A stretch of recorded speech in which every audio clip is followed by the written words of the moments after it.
मैं तो सिर्फ अपने देवता का नाम लेकर ही खाना खाता हूँ। मैं तुम्हारे खुदा के नाम पर खाना नहीं खा सकता।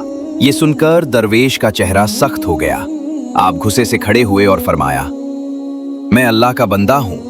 मैं तेरे देवता का नाम सुनकर तेरे साथ खाना हरगिज नहीं खा सकता। यहाँ से जाओ। रोज रात को न्यू स्टोरी सुनना चाहते हो तो अभी सब्सक्राइब करो। मिलके सुनेंगे दोस्त। एक शाम दरवेश अपने खेमे के बाहर बैठा थे कि दूर से एक थका हुआ बूढ़ा बुजुर्ग आदमी आता दिखाई दिया। आओ मेरे मेहमान, आज रात का खाना मेरे साथ खाओ। दरवेश ने फौरन खाने का इंतजाम किया, लेकिन जब वो साथ बैठा तो उसने अपना हाथ पीछे खींच लिया।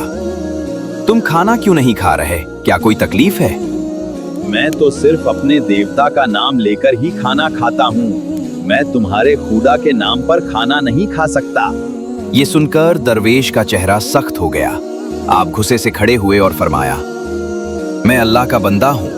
मैं तेरे देवता का नाम सुनकर तेरे साथ खाना हरगिज नहीं खा सकता। यहाँ से जाओ।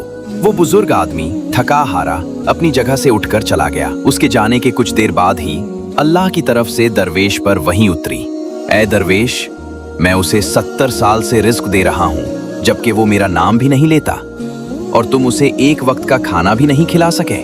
क्या तुम्हारी मोहब्बत सिर्फ शर्तों पर है? दरवेश का दिल बुरी तरह कांप उठा। उन्हें अपनी गलती का एहसास हुआ। उन्होंने फौरन उस बुजुर्ग की तलाश शुरू कर दी और उसे ढूंढकर नरमी और आंसू के साथ कहा, आए अल्लाह के बंदे, मेरी गलती माफ करना। मेरे रब ने मुझे सिखाया है कि वो बगैर किसी शर्त के रिस्क देता है। चलो वापस चलो और खाना खाओ। अब मुझे तुम्हारे अकीदे पर कोई एतराज नहीं। हम सिर्फ इंसानियत के नाते साथ खाएंगे। बुजुर्ग आदमी दरवेश के इस अजीब अखलाक और खौफ खुदा में डूबे हुए बदलाव को देखकर हैरत ज़दा रह गया। कौन सा रब है जो अपने बंदे को इतनी मोहब्बत सिखाता है? बेशक जिसका अखलाक इतना आला है, उसका खुदा जरूर हक होगा।